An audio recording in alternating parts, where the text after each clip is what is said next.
Welcome to Startup Wins. Twice a month, we share real stories and smart tips. Subscribe and join the journey. Hello, Startup Wins listeners. Thank you for allowing us into your homes, your cars, or wherever you're either listening or watching our podcast. In season 1, on our startup podcast, we were blessed with 12 fantastic founders, VCs, and building experts like String Win, a former LinkedIn top voice who helps you with your branding on social media, or Olga Denisova, who helps SEMrush, the world's top SEO startup, market their way into IPOing and being over $1 billion in market cap. Today, I'm going to share specific answers from some of our wonderful guests in a best of recap episode because you really need to hear their answers. Questions from how do you hire the perfect team to is it okay to manage your startup with a stick versus the carrot? Or what type of personality does it really take to become a startup founder? Starting off, let's listen to Dan Shapiro, 4-time Seattle startup founder who exited to Google for a handsome sum, life-changing money actually, he said, with SparkBuy, and now heads Glowforge, a 3D printing company that hit $100 million in annual revenue in 2022. He shares his candid thoughts on what it's like to build great startup teams. I feel like startup founders probably struggle with right at the beginning of any organization, and that is building of the team. So you obviously had to build the team with SparkBuy, and then you had to build the team with Glowforge, but maybe you had a little more money with Glowforge. Can you walk through a little bit of your thinking and how you perhaps approach this whole, possibly in my opinion, one of the most important steps in building a startup? It's a disaster. Building a team is just so freaking brutal and thankless. You start with the founding teams, and I did a little research on this for my book, but the short version is pick basically any startup tech startup that became a multi-billion-dollar success, and you will find a broken founding team with founders who didn't make it to the end, right? Like Microsoft, Oracle, you go through and every one of them had Facebook, see the movie, the original founders, and then the people who actually made it. And there was always a bad decision in the first one. And while it's a little hard to see the data, also almost every exec who the startup hires gets fired at some point, and or it leaves. It's just natural. Look at the number, at the first execs and look at the final execs. The best case is they did a great job and they were great for their role for a while and then moved on. But often it's that no, they weren't the right person and had to be swapped out. And I think one of the biggest challenges is you just have to have a tremendous degree of humility as an executive about your own ability to pick people. You do your best and then you learn from what you've done and you iterate, and sometimes you have to part ways with folks and sometimes bring new folks on. It's the worst thing, absolute worst thing.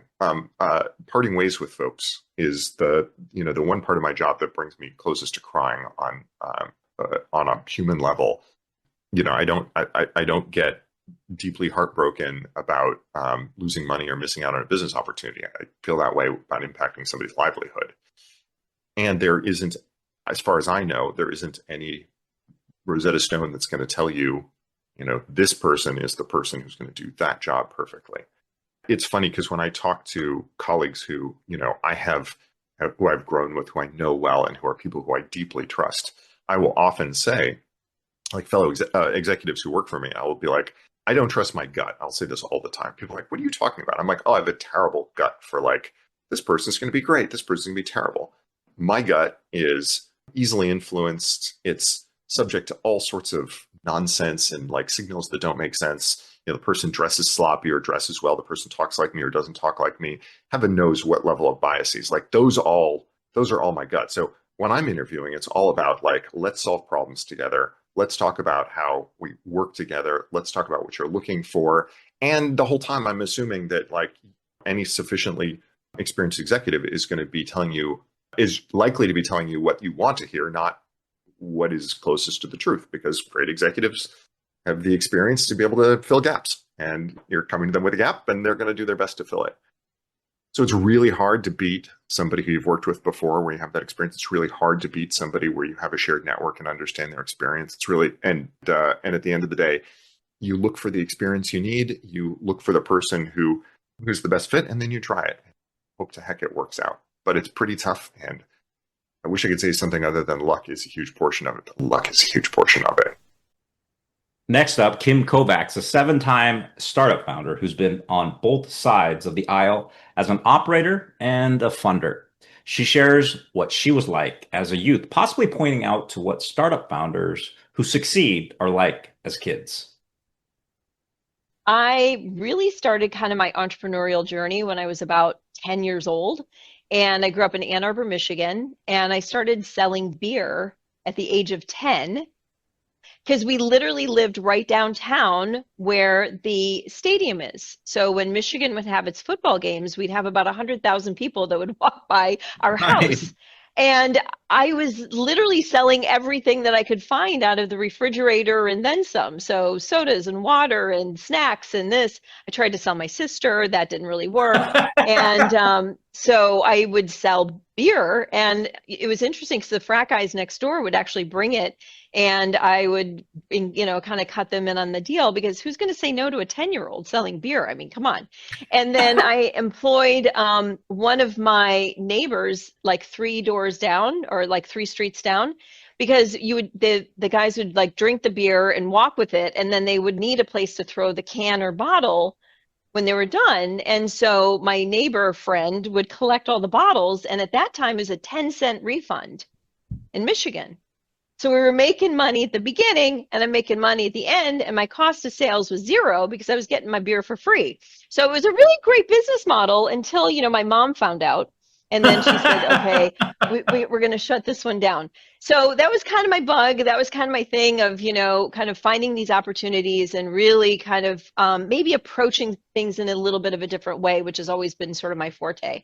So I have had startups in the fintech world, the clean tech world. I've invested in companies that were in biotech and various other things. I seem to kind of trend a little bit more towards technology, but right. I think there's also other areas that need kind of a technical mindset in the startup world. So now I'm in materials. And so, it's been a little bit of an evolution, but that's kind of where I got to where I'm at today. Next, Kim shares how you work on the cap table. Some really great advice. So this is the 7th time you've built a cap table, and you have all this knowledge in, building a company that builds cap tables. How did you approach this cap table? And it also, I didn't know the company was this new. So yeah. It sounds like there's a lot of great opportunity for other angels possibly right now, right? Yes. And maybe Absolutely. Even VCs. Do you mind sharing a little bit how you thought about the cap table and how maybe you would recommend to other people how they think about cap tables? Yes. So a couple things is that I am not stingy when it comes to the cap table. I was early in my career and probably my first couple of startups. Every share mattered. Like it was almost painful giving away some stock sometimes, to people. And what I realized throughout this is your cap table initially is a starting point. It's not your ending point, right? So if you are going into a business and you're like, I don't want to bring on investors, I don't want to dilute down, I want to still own this, then don't raise money, because then you're going to be always at odds with your investors because they want to see performance. They're part of this. They're providing the capital and, all this behind it, right? So part of your cap table strategy for me, the biggest thing I look at is who's my last funder and how much do I want to give them? Or how much are they going to require? And for what am I getting for that? So let me use the example of Optionees. So I had some angel investors in. So I had Tech Coast Angels, I had Pasadena Angels, I had other couple angel groups, I had individual angels. Myron Scholes was actually on my cap table, which was really awesome. So I had a bunch of angels in. Then I had a VC, which was Miramar Ventures. And then I was going after some larger dollars before I sold the company. And I had deployed William Blair to be my banker. And my last funder, I wanted Emergence Capital to be my last funder. That was my goal, And I said, you know what? They took, Salesforce public. They did all these great things. I know them. They know of me. I know what I need to do to get their capital into this company. This is what this company needs to look like. And I even vetted with them. It was really funny. I had a great relationship with a couple of the guys there. And I would call them up and I'd say, just information. I go, would you mind just sharing 15 minutes with me? And they say, yeah. And I said, I want your money, but I'm not asking for it today. What do I have to do to get there? Who do I need on my board? What kind of people do I need on my team?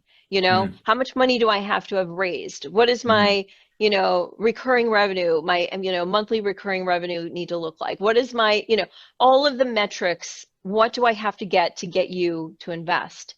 And I know you want a third of the company at the time you do it, right? So I was playing my cap table from backwards forwards, right? So knowing that they are going to be this much, knowing that I need this much in a team, I realized, what am I going to be left with, right? Right. And how can I leverage other access to capital or other things? I love, by the way, convertible notes. I love them. The reason I love them is because you don't have to have that early discussion on valuation, right? You're going to have a discussion about valuation for the entire time you're going to have your company. It's always going to be that way, right?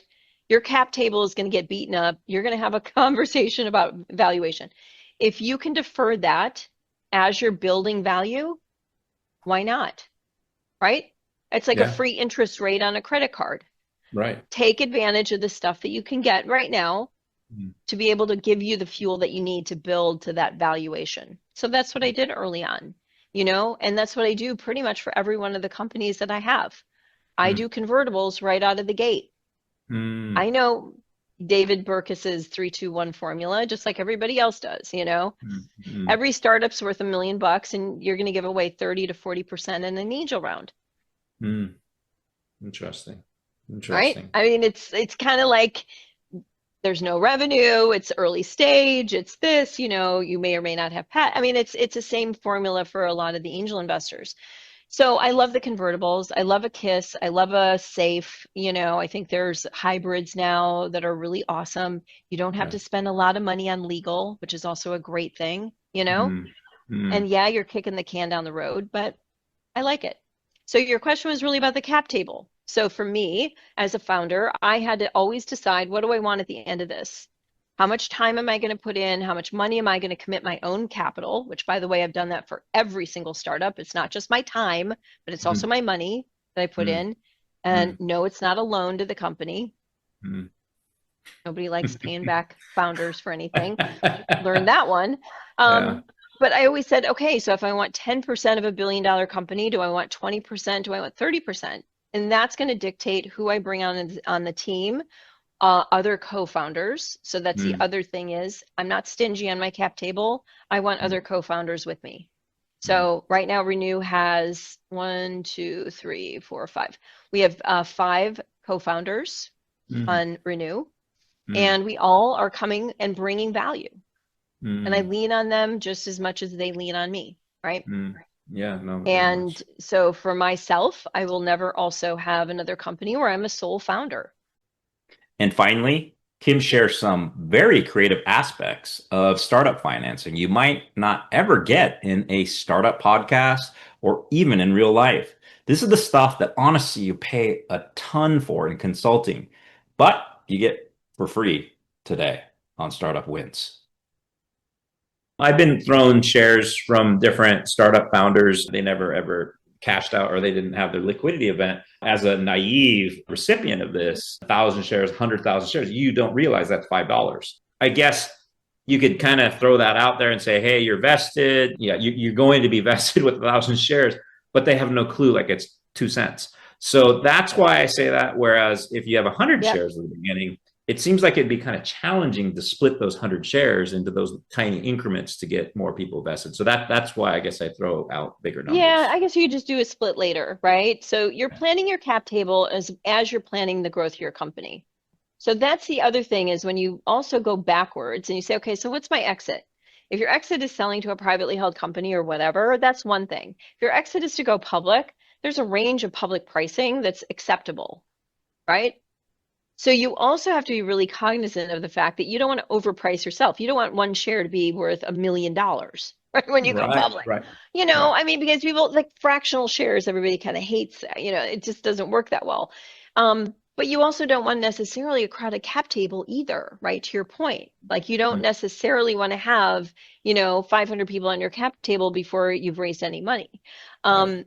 So I like warrants for some of that, right? So there's the combination of warrants, there's the combination of, like I said, different kind of stock instruments, non-quals, qualified, those sorts of rules and different things, performance awards. You can do phantom awards. So you're actually giving somebody an incentive that's based on share price and share value. A little bit further down the line, I would say not right out of the gate, but like let's say you got an operating company and you've got this trajectory of things, and you say, well, hey, if you increase your sales, to a salesperson, you double your quota, I'm going to give you some shares worth this, or the share value of that, we're going to pay you out in cash. Cash is still awesome. People freaking love cash, Sure. Well, because you said it early on, you've gotten a lot of, stock that sitting in a pile over there that's not worth anything except for maybe a match, Right. like a strike a match, like light it on fire. Exactly.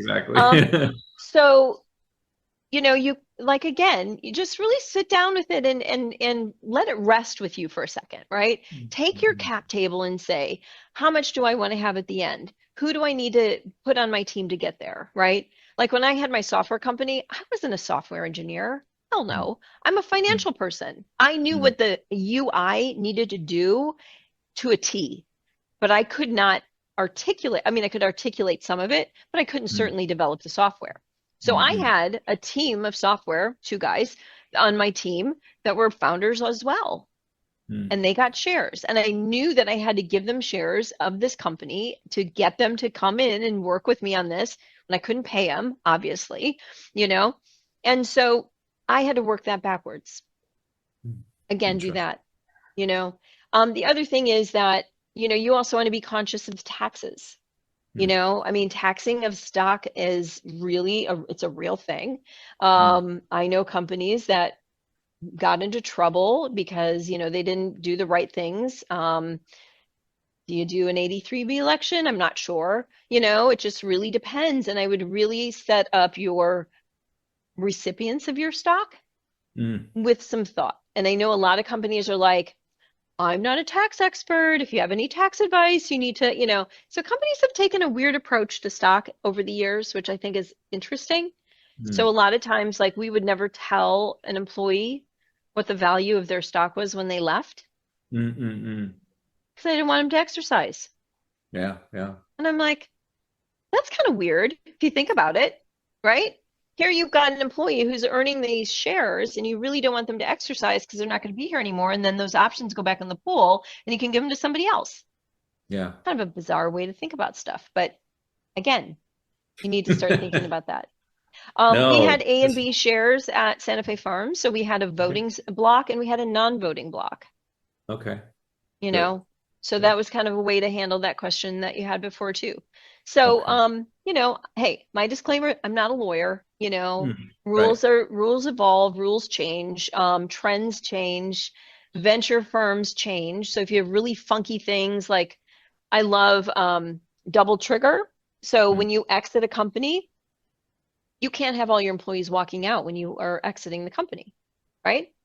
So if there's a change of control provision where, they accelerate all their options and they get a chance to walk out the door, that's not good for a buyer. Yeah.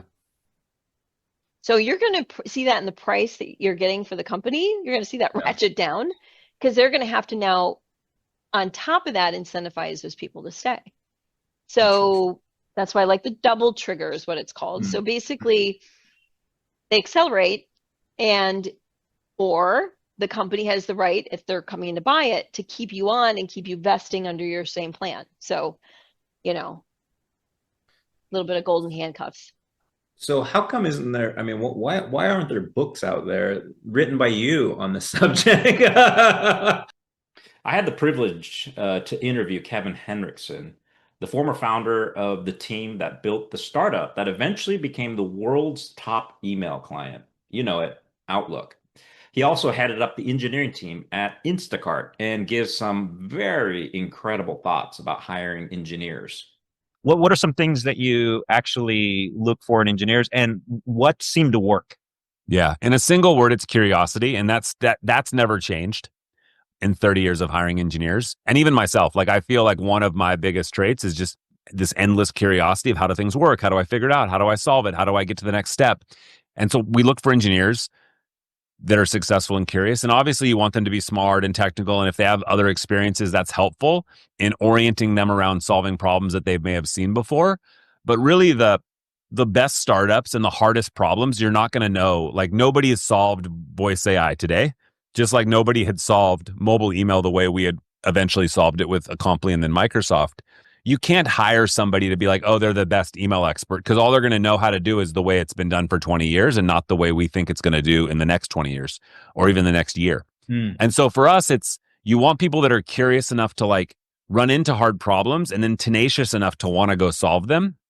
And part of that comes out in questioning, what they've done and how they've worked on it and how do they work with teams. And, so some of the questions that I ask are like, oh, you're on this team of 10 people. What were you, rank yourself? Were you the most senior person, the most junior person? And that answer doesn't matter as much as like, how do you interact with the team? Do you ask a lot of questions? When you have a question on something, what happens? And somebody like, well, I don't have a lot of questions. Everybody comes to me. You're like, oh, that's a good thing because you've kind of had a lot of curiosity, right? Like you've figured out stuff that other people haven't.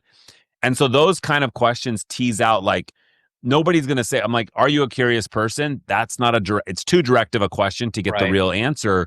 Where as they start to talk, they're like, oh, I'm really interested in this thing, or I have this deep obsession with building games and I've really built game companies and I have this side project that I've worked on forever that I'm very passionate about. And so this passion and connection, like all those are indications of curiosity, which will lead well, in our sense of like people that are, that are going to want to learn, that are going to want to like figure things out that haven't been figured out, and that are also tenacious enough to lean into something and aren't afraid of like not knowing the answer or not knowing what's going to be figured out. So I think those are like, again, those are quick things. I think as you start and hire your first 5 engineers, you're looking for generalists that sort of can span front end, back end, new tech, old tech. And then as you get larger, so if you look at when, I'm hiring for the first 2 engineers at Acompli versus hiring for engineer 702 at Microsoft, now you're looking for people that are going to work well in a Microsoft environment. And then they're partly because of the funnel, Microsoft has access to all the top universities and all the top schools. And so we're recruiting, almost by default from pedigreed type schools and programs because we have those sort of relationships set up. And then you're looking inside of all those pedigreed, a lot of times at Microsoft, they're like, here's the hiring class of, there's 30 new hires and they're already hired. And now you're just almost recruiting them to be on out of that 30, which of those 2 do you want to join your team for this like hiring batch? And then, it's a little different question because now you're saying out of those 30, they've all passed the Microsoft test. They're all smart. They're all great. Many of them are returning interns. Which 2 are going to be the most successful? And then it's really filling out your team. Hey, I have I want somebody that's interested in data analytics or somebody that's interested in performance optimization. And so you're looking for indications that not only fit curiosity, but also map to like, kind of roles or positions on your team that you want to sort of almost like a draft, right? It looks more like a draft where you're like, oh, I really need a quarterback this time. Oh no, I need a defensive end, really struggling in the secondary, going to go recruit a safety, right? And so I think of it, hiring at larger companies in these pool-based models looks like that. Kevin advocates hiring tenacious engineers as one of his tips for success. But I asked him, how do you figure that out in the interview process?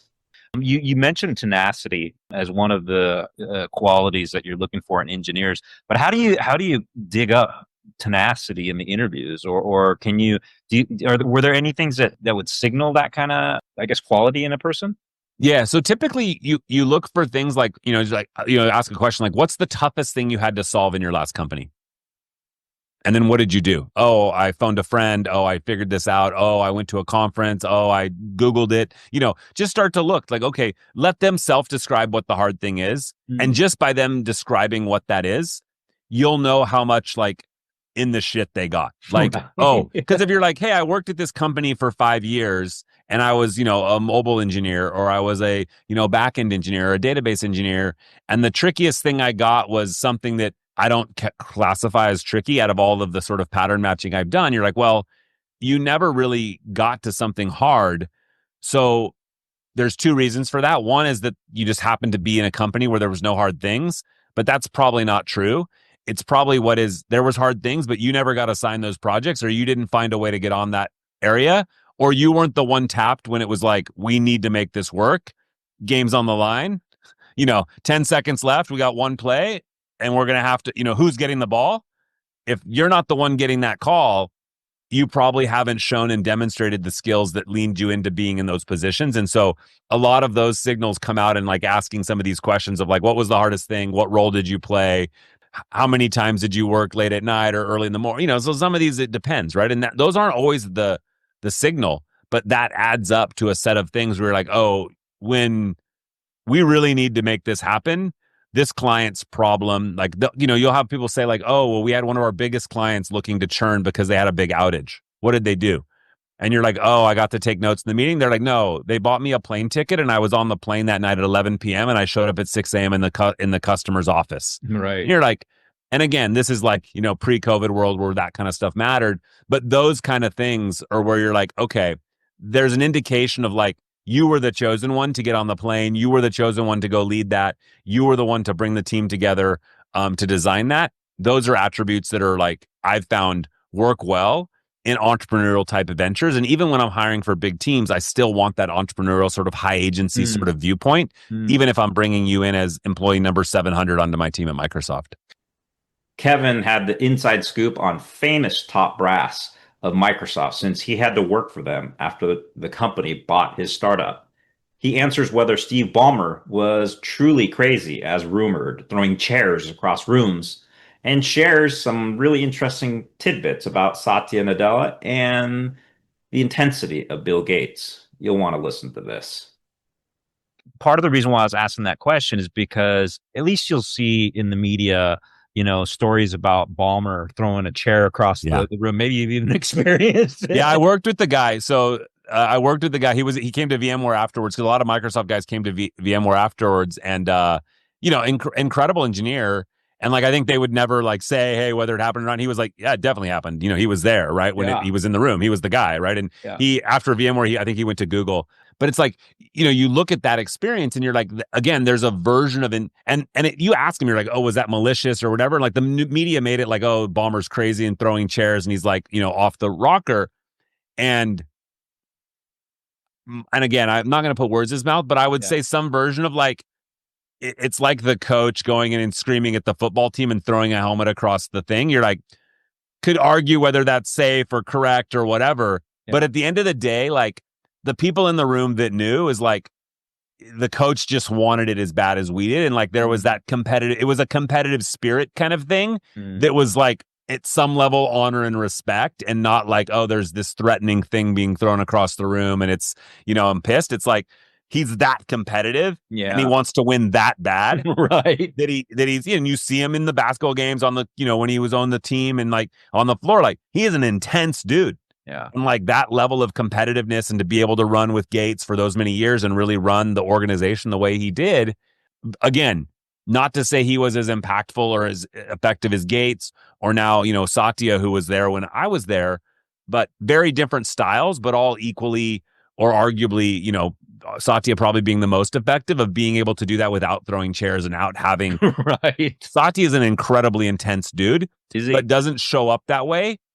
He's intense with the words and choice and how he leads, and it's a much quieter sort of leadership style, where Ballmer's much more boisterous, and Gates is also intense, like publicly, like has a great PR sort of face to him, but privately, the famous quote, "That's the stupidest fucking thing ever," is like, he's common, literally believes that, and Steve's like, these guys are like that, man. These are just intense guys, and so I guess my sense is that intensity comes out in different ways, and again, like culture and sort of what's right and how woke people are and what the view of the culture and norms are has changed over the last few decades.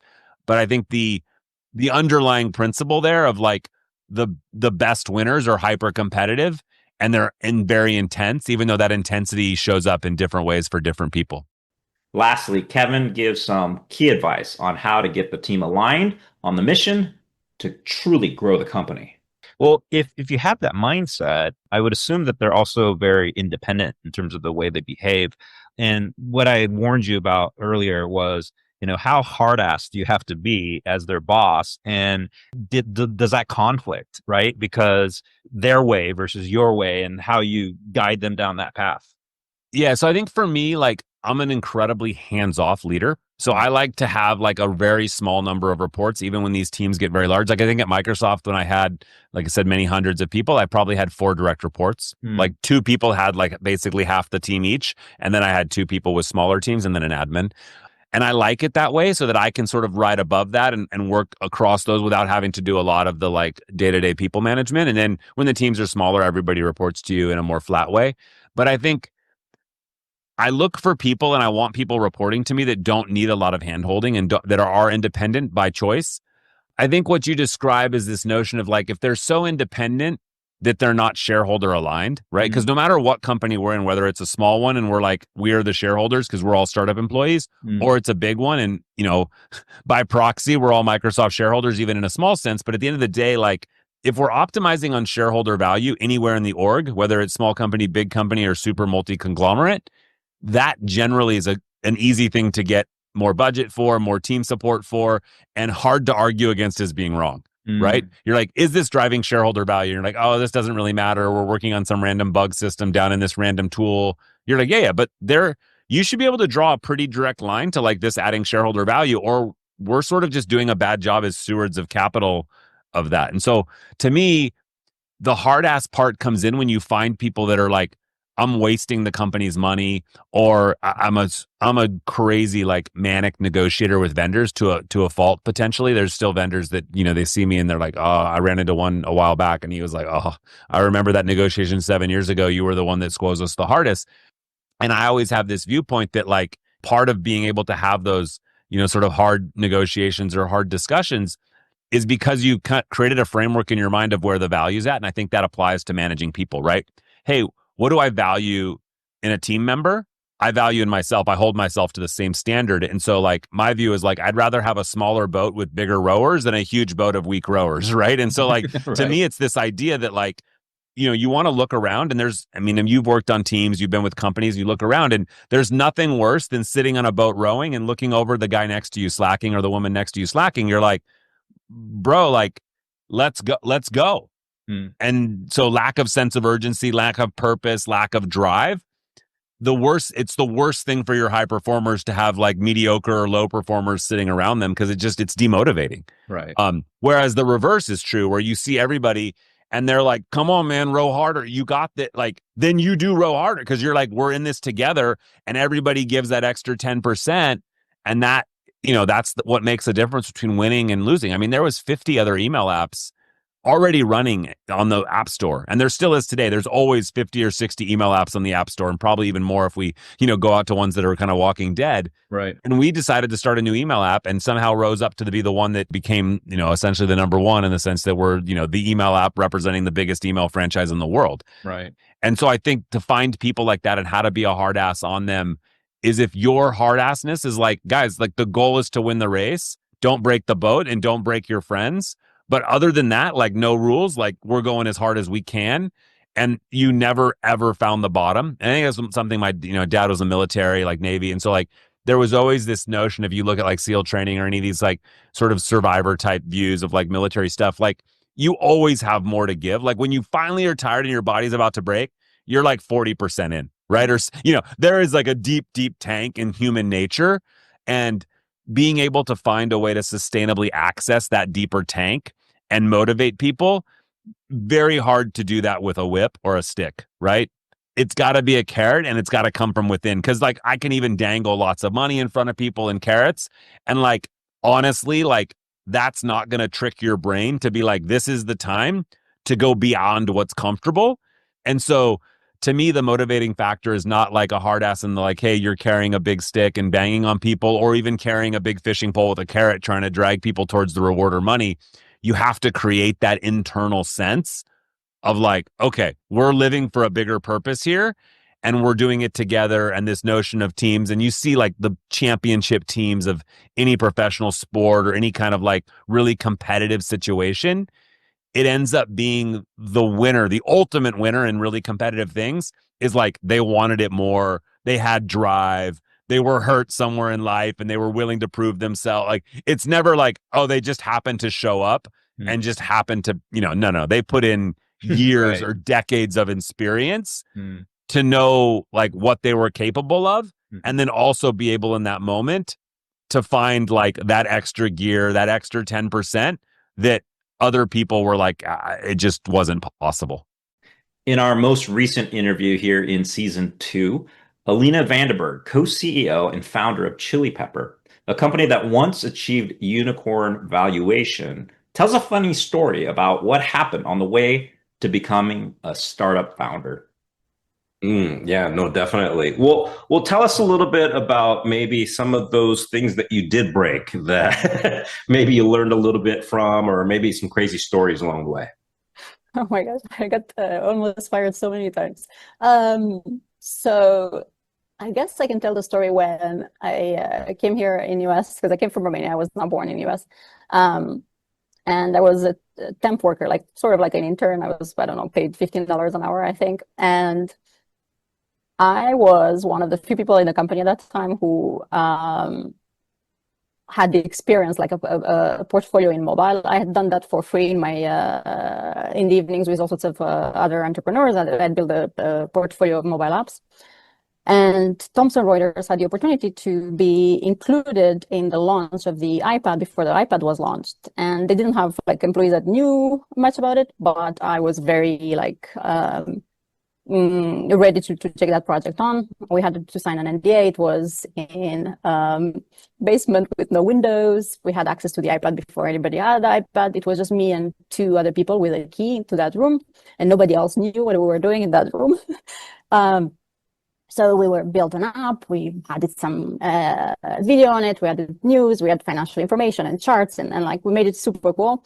But we hadn't heard back from Apple if they would approve of us or not. We didn't hear much of feedback until when the day of the launch, we see that Steve Jobs keynotes our app and decides to pre-install it of all iPads out there, Thomson Reuters news app. So all of a sudden, Reuters got 30 million users out of the out of the deal, out of the iPad app that it was me and another guy that built together.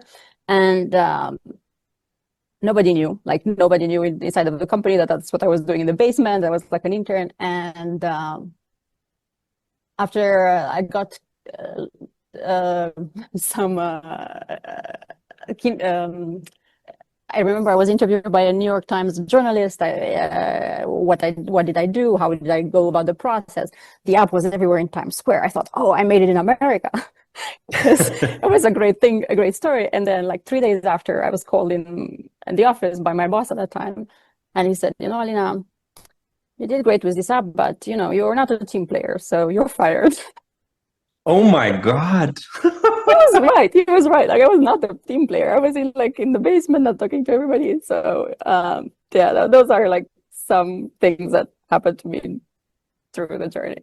And lastly, Alina tells us what types of people really are the ones that should be startup founders. I think you'll enjoy hearing this.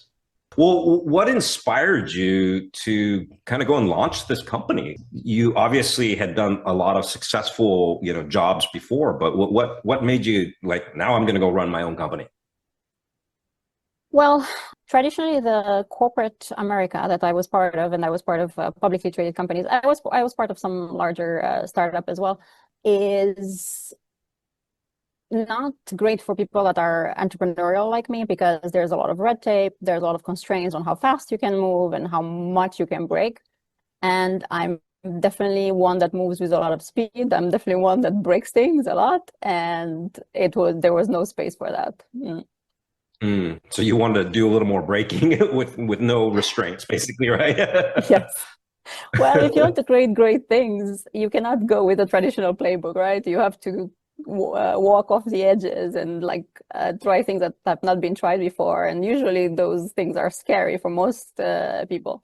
But what I think was different about entrepreneurs and the rest of the world is that entrepreneurs, they're okay and comfortable with breaking things. They're okay with taking the big risks. And I'm definitely very, very, very comfortable with high risks. Yeah. So that wraps it up for this special episode here in season 2.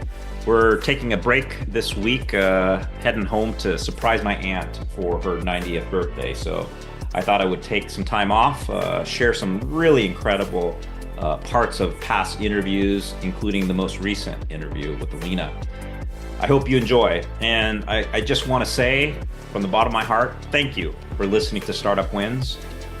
I hope you truly get the benefits that I did by listening to these incredible, incredible folks that have built companies, including unicorns or companies that became unicorns, or even companies that become so ubiquitous that we all know what they are.